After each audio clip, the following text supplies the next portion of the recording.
Ano nga ba ang bagong offer ng G-Loan sa akin? Alamin natin.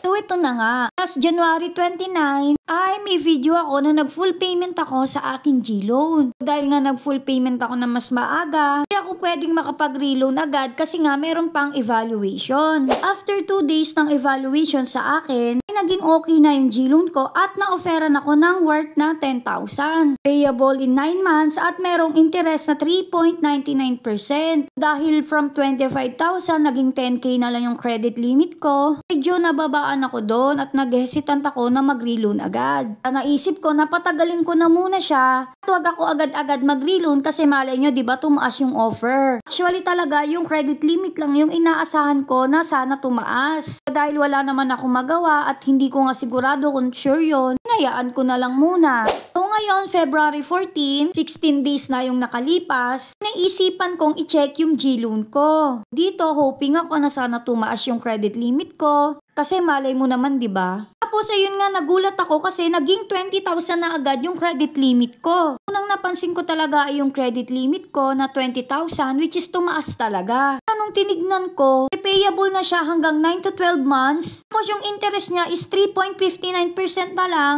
which is bumaba talaga. So ito yung offer sa akin noong January 29 tsaka ngayong February 14. Nakikita nyo, bukod sa tumaas nga yung credit limit, loan term tsaka yung interest rate talagang bumaba siya. Compared noong January 29. Ngayon, chinek ko na yung get started. Sana i-check kung ano yung may offer na 12 months to pay. Unang-una ko nilagay is yung 20,000.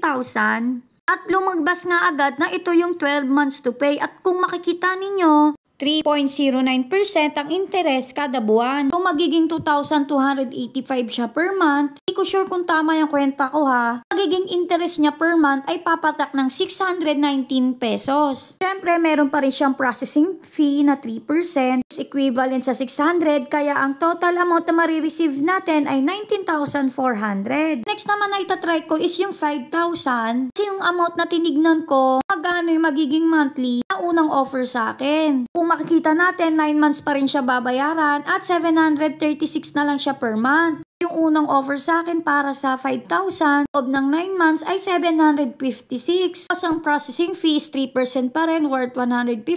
Parehas lang silang 4,850 na marireceive ko. I-avail ko to, makakatipid ako ng worth 180 pesos. Pero sa ngayon, hindi ko muna kukunin to kasi nga hindi pa naman namin kailangan ng pera. Kung sakali sa inyo is malaki yung offer dati tas biglang bumaba, huwag nyo muna kunin. For sure, tataas din yan ng katulad sa akin. So, yun nga na. Sana may natutunan kayo sa panonood. Thank you for watching. Yun lang.